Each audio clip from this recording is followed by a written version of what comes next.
Abra sua Bíblia comigo, por gentileza, em Mateus capítulo 3 e depois 2 Pedro capítulo 3. E naqueles dias apareceu João Batista pregando no deserto da Judéia e dizendo: arrependei-vos, porque é chegado o reino dos céus. Porque este é o anunciado pelo profeta Isaías, que disse: voz do que clama no deserto, preparai o caminho do Senhor, endireitai as suas veredas. E este João tinha sua veste de pelos de camelo e um cinto de couro em torno dos seus lombos, e alimentava-se de gafanhotos e de mel silvestre. Então ia ter com ele Jerusalém, toda a Judéia e toda a província adjacente ao Jordão. E eram por ele batizados no rio Jordão, confessando seus pecados. E vendo ele muitos dos fariseus, dos saduceus, que vinham ao seu batismo, dizia-lhes: raça de víboras, quem vos ensinou a fugir da ira vindoura? Produzi, pois, frutos dignos de arrependimento. Não presumais de vós mesmos, dizendo: temos por pai Abraão, porque eu vos digo que, mesmo destas pedras, Deus pode levantar filhos a Abraão. E também agora está posto o machado à raiz das árvores. Toda árvore, pois, que não produz bom fruto, é cortada e lançada no fogo. E eu, em verdade, vos batizo com água para o arrependimento. Mas aquele que vem depois de mim é mais poderoso do que eu, e eu não sou digno de desatar as sandálias que ele usa. Ele vos batizará com o Espírito Santo e com fogo. Em sua mão tem a pá, e limpará a sua eira, e recolherá no celeiro o seu trigo, e queimará a palha com fogo que nunca se apagará. Abra agora, por favor, em 2ª carta de Pedro, um pouquinho antes de Apocalipse, lá no finalzinho da Bíblia, capítulo 3, a partir do verso 1. Amados, escrevo-vos agora esta 2ª carta, e em ambas as quais desperto com exortação o vosso ânimo sincero, para que vos lembreis das palavras que primeiramente foram ditas pelos santos profetas e do mandamento do Senhor e Salvador mediante os vossos apóstolos. Sabendo primeiro isto, que nos últimos dias virão escarnecedores andando segundo suas próprias concupiscências e dizendo: onde está a promessa da vinda de Jesus? Porque desde que os mais velhos morreram, todas as coisas estão como desde o princípio da criação. Eles voluntariamente ignoram isto, que pela palavra de Deus, já desde a antiguidade existiram os céus e a terra, terra que foi tirada da água, e no meio da água existe, pelas quais coisas também pereceu o mundo de então, coberto com águas do dilúvio. Mas os céus e a terra que agora existem, pela mesma palavra se reservam como tesouro e se guardam para o fogo até o dia do juízo e da perdição dos homens ímpios. Mas, amados, não ignoreis uma coisa, que um dia para o Senhor é como 1000 anos e 1000 anos como um dia. O Senhor não retarda sua promessa, ainda que alguns a tenham por tardia, mas é longânimo para convosco, não querendo que alguns se percam, senão que todos venham a arrepender-se. Mas o dia do Senhor virá como ladrão de noite, no qual os céus passarão com grande estrondo, e os elementos ardendo se desfarão, e a terra e as obras que nela há se queimarão. Havendo, pois, de perecer todas estas coisas, que pessoas vos convencerem santo trato e piedade, aguardando e apressando-vos para a vinda do dia de Deus, em que os céus em fogo se desfarão, e os elementos ardendo se fundirão? Mas nós, segundo a sua promessa, aguardamos novos céus e nova terra, em que habita a justiça. Pelo que, amados, aguardando estas coisas, procurai que deles sejais achados imaculados e irrepreensíveis em paz.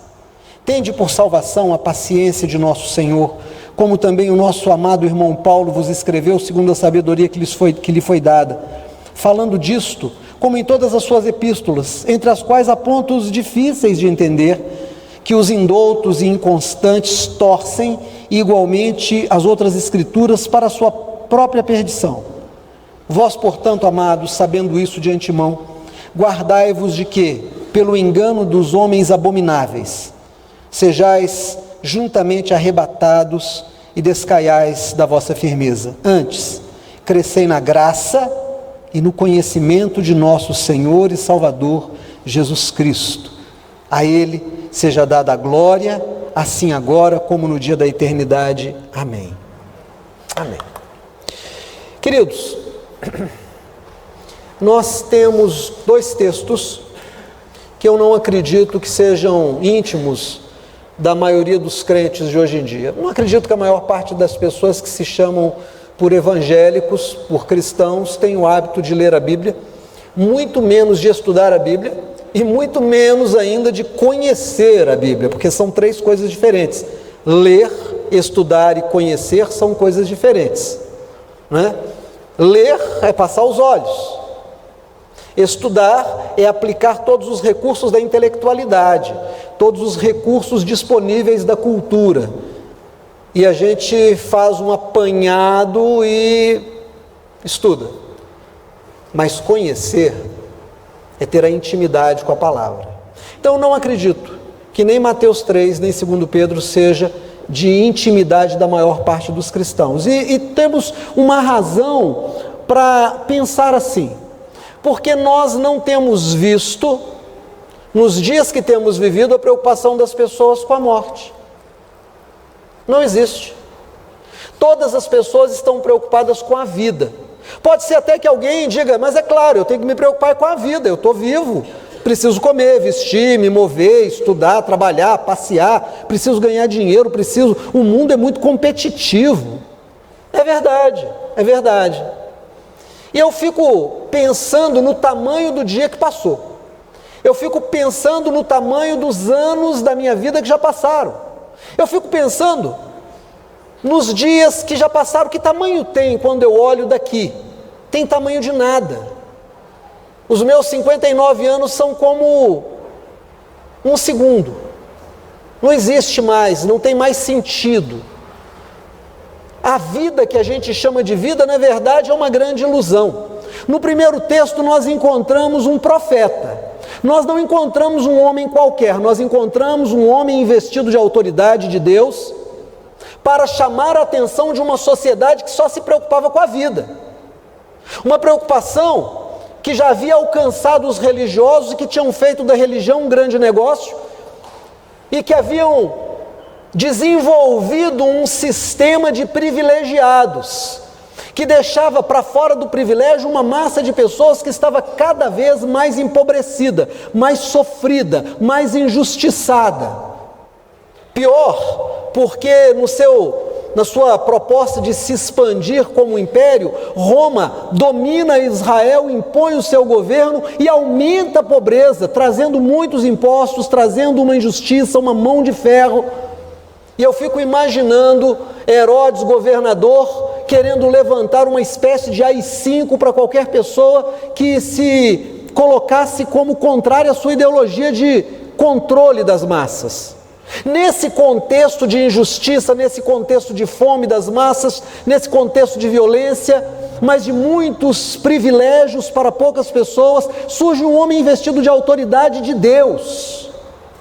E ele diz algo que começa a mexer no conforto dos privilegiados. Ele começa a dizer, olha, há alguém que está chegando, eu sou aquele que o profeta Isaías disse, que vem à frente dele abrindo o caminho. Eu sou aquele que vem anunciando para que todos saibam que aquele que tem um machado na mão está chegando. E quando ele usa essa analogia do machado, provavelmente alguém perguntou e disse, mas que negócio é esse de machado? Ele disse, esse que vem depois de mim, que eu não sou digno sequer de desabotoar as sandálias dele, ele tem um machado e ele vai olhar para cada árvore que está plantada nessa terra, e se a árvore não produz bom fruto, ele vai cortar essa árvore e vai jogar num fogo que não se apagará nunca. Certamente, ele fez uma analogia, ele não estava dizendo de alguém que traria um machado para cortar árvores vegetais. Ele estava falando de gente com consciência, de gente com relacionamento, de gente com aparente temor de Deus.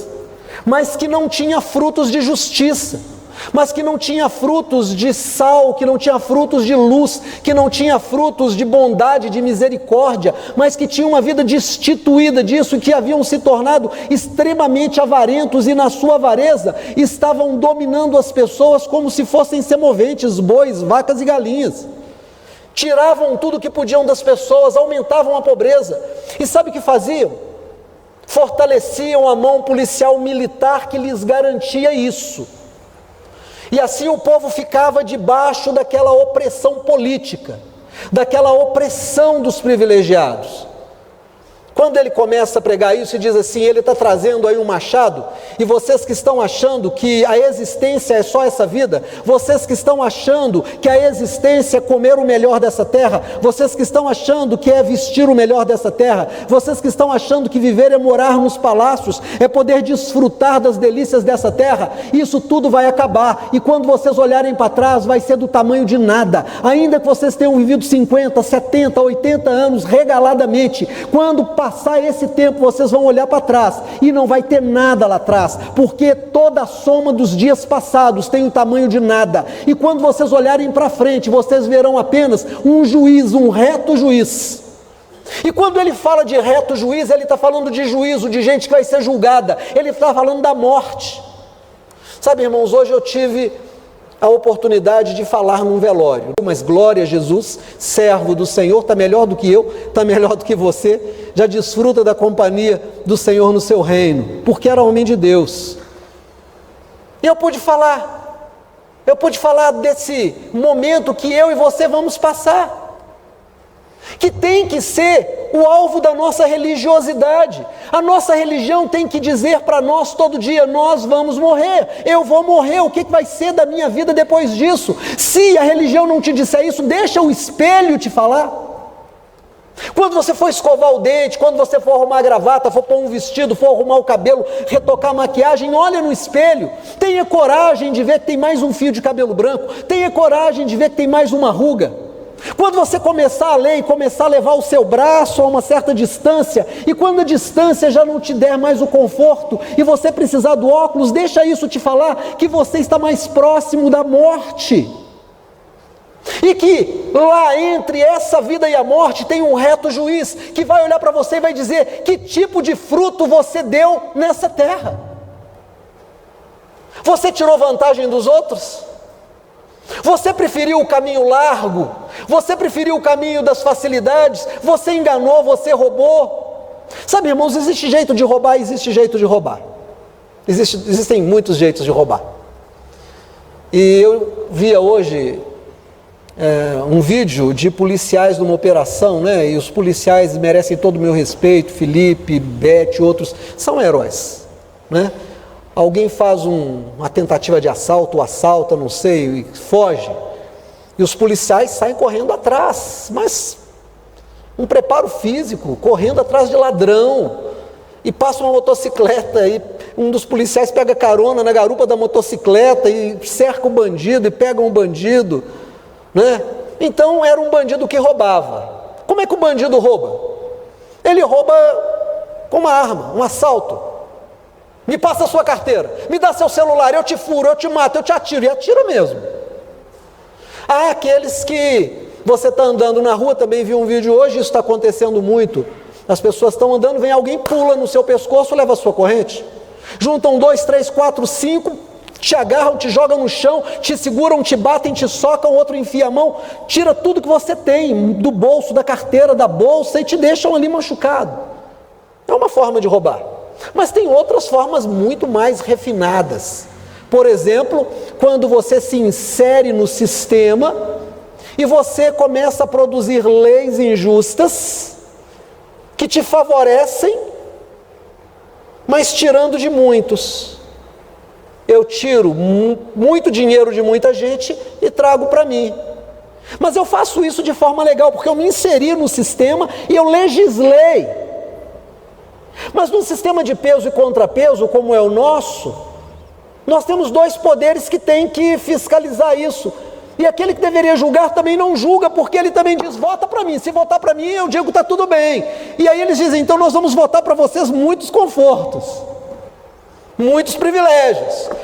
E aqueles que executam as obras que de fato têm o nome de governo também se beneficiam. E aí você que de repente trabalha e tem que entregar todo o seu dinheiro, você não pode nem reclamar, porque se reclamar o sistema te pune, te processa, te joga na cadeia, tira o que você tem. Também é uma forma de roubo. Via hoje uma notícia de que num desses estados do Brasil, conselheiros e membros de certo poder têm ticket de refeição no valor de R$ 2.200, enquanto professora, com 30 anos de profissão, ganha isso. Irmão, tem alguma coisa que está errada. Como é que alguém recebe ticket de refeição de R$ 2.200 e uma professora recebe isso no final do mês, com 30 anos de carreira? Você vai dizer, mas é legal. Sim, é legal, porque alguém se inseriu no sistema, alguém legislou, alguém julgou, alguém aprovou e alguém executou algo que é injusto, que também é uma forma de roubo. Não é o roubo com revólver, não é o roubo com a faca, não é o roubo de muita gente, é o roubo legal. Mas isso não é novidade, porque nos dias de Jesus já era assim. E aí é nesse contexto que aparece um homem de Deus e diz: ai de vós que estão vivendo assim, porque é um Deus que está vendo. Vocês podem até ter o poder da arma, vocês podem ter até o poder da prisão, vocês podem ter um sistema legal, vocês podem reproduzir esse sistema quantas vezes quiserem, aumentando a pobreza e a injustiça, mas todos vocês vão morrer e todos vocês vão passar por esse que tem um machado na mão. E ele vai julgar você segundo o critério dele. Quando eles dizem isso, fariseus, saduceus começam a procurá-lo e dizem: olha, nós não queremos sermos condenados. Eu estou imaginando que deviam ser fariseus e saduceus mais velhos, que já estavam mais ou menos com o pé do outro lado, né? Já estava naquele mais um pouquinho e morria. Queremos batizar. João Batista diz assim: raça de víboras, cobra, serpentes, vocês estão tentando fugir da ira vindoura? Pois eu digo para vocês, apresentem frutos dignos de arrependimento. Irmão, o que é fruto digno de arrependimento? O que é fruto digno de arrependimento? É abrir mão dos privilégios, é devolver o que foi roubado. Houve um homem que vivia dessa forma, chamava-se Zaqueu. Ele fica sabendo que Jesus vai passar ali por perto da cidade dele, mas ele é um homem de baixa estatura, não era um homem muito alto, era um homem pequeno. Ele chega, a multidão fez aquele cordão onde Jesus ia passar. Ele tentou, não tinha como ver, ninguém deixava passar. Ele sobe numa árvore, chega lá no alto do galho e fica dali olhando. Jesus passaria, ao menos ele veria Jesus. Jesus passa, e ali perto da árvore olha para cima, vê Zaqueu e diz: Zaqueu, desce. Jesus o chamou pelo nome, não o conhecia formalmente, não tinha sido apresentado: prazer Jesus, Zaqueu, prazer conhecê-lo. Não foi assim. Jesus passa debaixo da árvore e o chama pelo nome, porque ele conhece cada pessoa pelo nome. Zaqueu, desce depressa, me convém hoje ir na sua casa.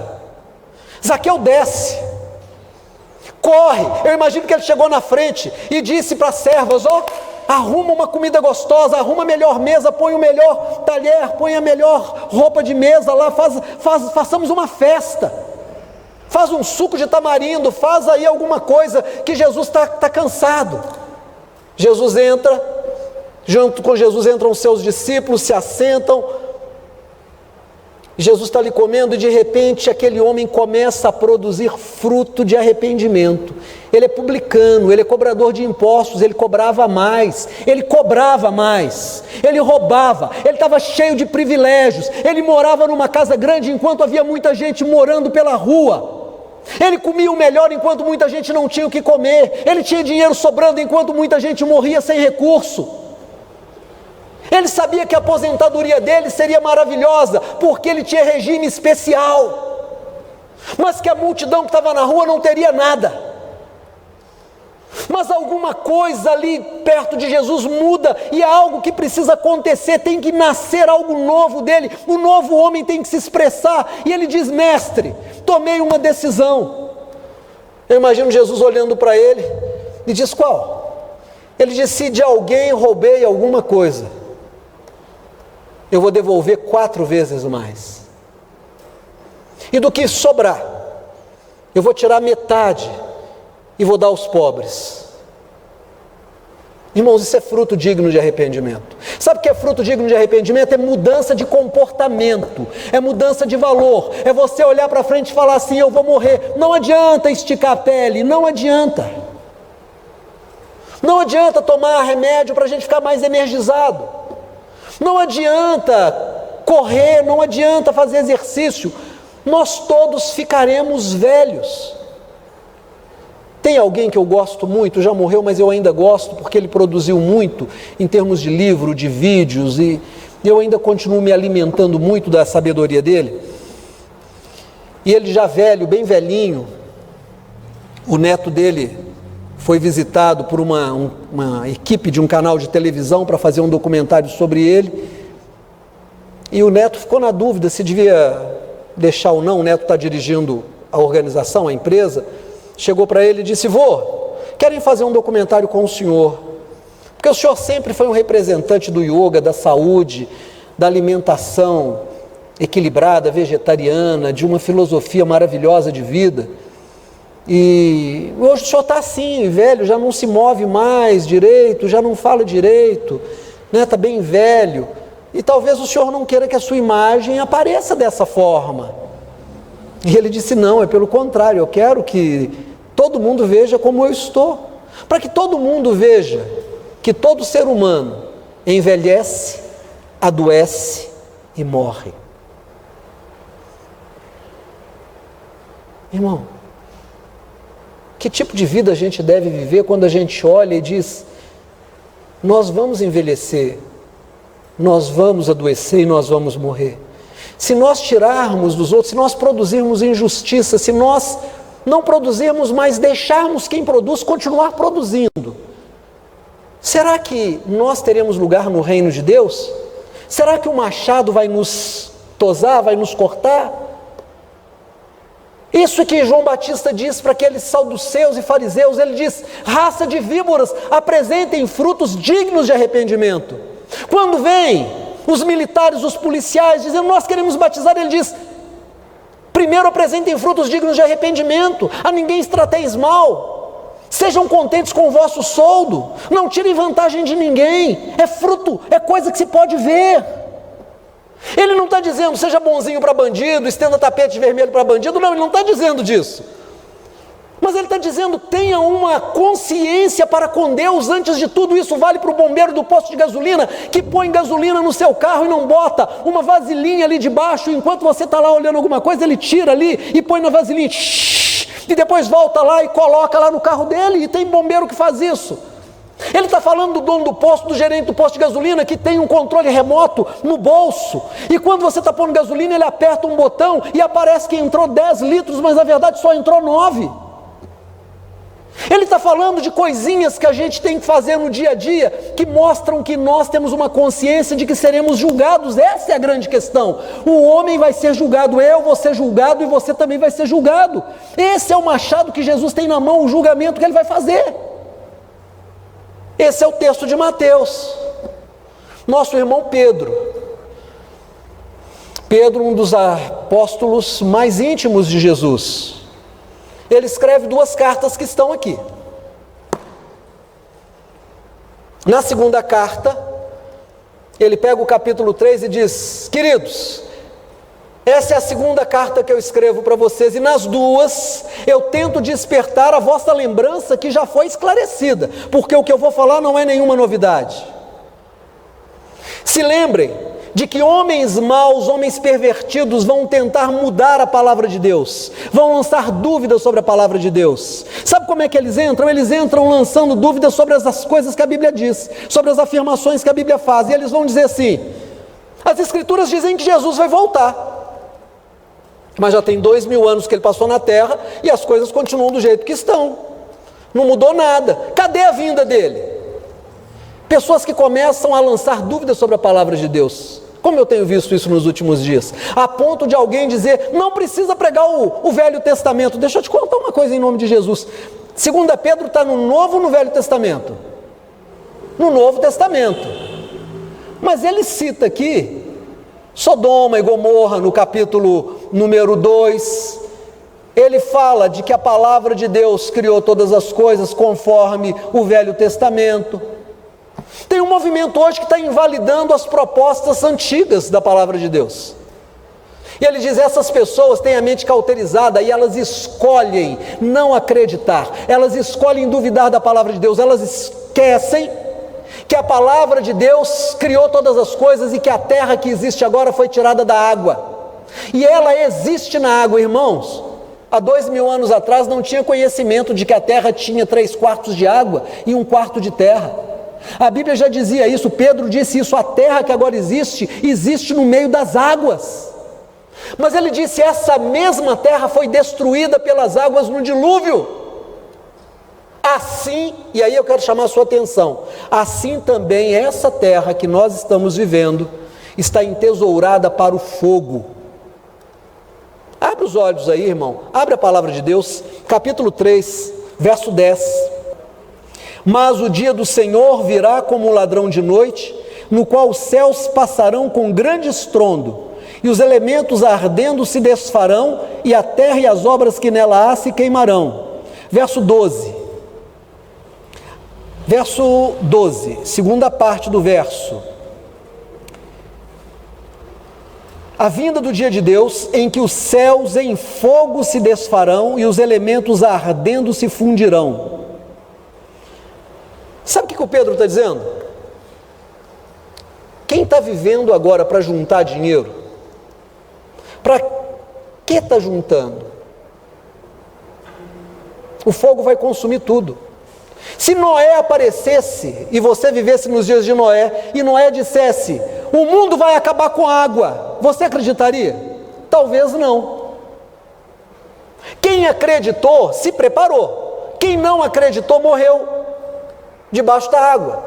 Pedro está dizendo, o mundo que agora existe vai ser destruído pelo fogo. Os elementos da terra se derreterão, o céu vai virar uma bola de fogo. E aí ele diz, sabendo disso, que tipo de vida nós devemos viver? Que tipo de vida, irmãos? Existe uma vida depois da morte, a morte é uma realidade, nós já estamos morrendo. Eu fico preocupado, sabe, eu estava fazendo ginástica um dia desse, e eu comecei a prestar atenção na sensação de cada movimento. Eu me dei conta de como a gente pode louvar a Deus e veio um entendimento, a gente não deve fazer ginástica para fugir do envelhecimento. Eu vou fazer ginástica porque eu vou ter uma velhice melhor. Não, está errado. Eu vou fazer isso para que Deus possa me usar ainda mais nessa terra, para que Ele tenha condições de achar esse vaso pronto para a obra que for necessária. Vá, e a pessoa vai. Diga, e a pessoa diz. Fica, e a pessoa fica. O corpo responde, habita. Sabe o que o irmão Pedro diz nessa carta? Ele diz assim, o Senhor já me disse que o meu tempo de deixar esse tabernáculo está próximo. Isso daqui é só um tabernáculo. Eu não devo cuidar desse corpo para fugir da velhice. Eu não devo cuidar desse corpo para prolongar prazeres e sensações que esse corpo experimenta. Porque é impossível deter o tempo. Mesmo que você faça todas as ginásticas, mesmo que você faça todos os procedimentos plásticos cirúrgicos, mesmo que você faça uma alimentação vegana, vegetariana, que você faça o que você quiser, a velhice vai te pegar, a doença vai te pegar, e a morte vai chegar. E é nesse momento que você vai ser julgado por tudo que você fez nesse mundo. O que é que eu e você temos para apresentar a Deus? O que é que eu e você temos para apresentar a Deus? Pode ser que o pastor Ademir faça o velório da Quênia. Pode ser que eu faça o do Vades. Pode ser que eu faça o da Beth. Pode ser que vocês façam o meu. Mas nós nos veremos morrer. E se a nossa fé é só para a gente ganhar dinheiro, é só para a gente arrumar emprego, é só para a gente ter os benefícios nessa terra, realmente nós somos os mais infelizes dos homens. Porque o que a religião tem que fazer, num primeiro momento, é me dar uma consciência de vida eterna com Deus. A minha árvore não será cortada por esse que trouxe o machado com ele. Eu tenho vida eterna com Deus, Ele me prometeu, e eu pude dizer hoje lá no velório: todo aquele que vive e crê em mim, ainda que esteja morto, viverá, porque eu ressuscitarei no último dia. Essa é a nossa grande mensagem. A partir desta mensagem, eu começo a produzir frutos dignos de arrependimento. E aí eu quero chamar a sua atenção para um versículo ou dois que eu quero terminar essa mensagem. 2 Pedro, capítulo 2, verso 4 em diante. Porque se Deus não perdoou aos anjos que pecaram, mas havendo-os lançado no inferno, os entregou às cadeias da escuridão, ficando reservados para o juízo, e não perdoou ao mundo antigo, mas guardou a Noé, pregador de justiça, com mais 7 pessoas ao trazer o dilúvio sobre o mundo dos ímpios, e condenou a subversão às cidades de Sodoma e Gomorra, reduzindo-as a cinza e pondo-as para exemplo aos que vivessem impiamente, e livrou o justo Ló, enfadado da vida dissoluta dos homens abomináveis, porque este justo, habitando entre eles, afligia todos os dias a sua alma justa, pelo que via e ouvia sobre as suas obras injustas. Assim sabe o Senhor livrar da tentação os piedosos e reservar os injustos para o dia do juízo, para serem castigados. Irmão, olha aqui para mim em nome de Jesus, eu quero terminar com essa colocação. Olha o que o Pedro escreve. Ele diz assim: se Deus não perdoou aos anjos que caíram, mas os guardou em algemas eternas para o juízo do último dia. Se Ele não perdoou o mundo antigo que vivia em injustiça, mas trouxe o dilúvio, salvando apenas Noé e 7 que estavam com ele. Se Ele, no mundo de Sodoma e Gomorra, trouxe o juízo e destruiu aquelas cidades, poupando apenas Ló, que era um homem justo e que afligia sua alma todo dia pelo que ele via e pelo que ele ouvia. Deus sabe reservar aqueles que apresentam frutos dignos de arrependimento para a salvação, mas Ele vai trazer juízo e dia de ira sobre aqueles que vivem em perversidade. 2 grandes mensagens. A primeira, para mim e para você: vamos levar a sério a nossa fé. Vamos levar a sério a nossa fé. Aquele que veio depois de João Batista ainda tem um machado na sua mão. Se vivermos em pecado, se vivermos dissolutamente, ainda que finjamos religião, Ele não nos terá por inocentes, mas Ele vai pesar a mão sobre nós e nós não entraremos no seu reino. Mas Ele sabe poupar aqueles que são seus. Ele sabe perdoar pecados. Essa é a grande mensagem para mim e para você. Vamos viver uma vida santa diante de Deus. Pelo amor de Deus, não vem ninguém na minha sala depois dizer para mim que eu estou pregando uma mensagem pesada demais, irmãos. Ela é bíblica. A segunda grande mensagem: Ló afligia sua alma pelo que ele via e ouvia de injustiça. Vamos levantar um clamor para Deus derrubar os poderosos que praticam a injustiça? Não é possível alguém receber R$ 2.200 de ticket, enquanto um professor, um policial, uma enfermeira ganha isso no mês e às vezes menos do que isso. Não é possível ter tantos privilégios e tanto dinheiro, enquanto a massa empobrecida paga. Quem legisla e devia ser exemplo da sociedade, escravizar. E a gente está vivendo de novo a Casa Grande e a senzala. O que a gente pode fazer? Talvez a gente não possa mudar no voto, porque o sistema é corrupto e controla inclusive o processo de votação. Mas nós podemos fazer o que o justo Ló fazia. Ele afligia a sua alma pelo que ele via e ouvia todo dia. Ele orava, ele incomodava o céu, ele dizia, irmão, quando você abrir a sua loja, quando você chegar no seu escritório, quando você for deitar, diz, Deus, a minha terra está cheia de injustiça, Senhor, eu não quero praticar essa injustiça, mas eu não quero mais ser alvo dela, eu não quero mais ver tanta gente na pobreza, na miséria, eu não quero, Senhor, faz justiça na minha terra. Se nós levantarmos um clamor a Deus, em algum momento o Senhor se levantará do seu trono. E quando ele se levantar, ele é homem de guerra, ele vai trazer a sua espada na sua mão, e ele vai executar justiça e juízo nessa terra, porque ele se agrada dessas coisas. Está escrito na palavra. Então, esses dois textos, de Mateus capítulo 3, 2 Pedro capítulo 3, são muito poderosos, que nós possamos ler, que nós possamos estudar, mas que principalmente nós possamos conhecê-los em intimidade, em nome de Jesus. Fique de pé.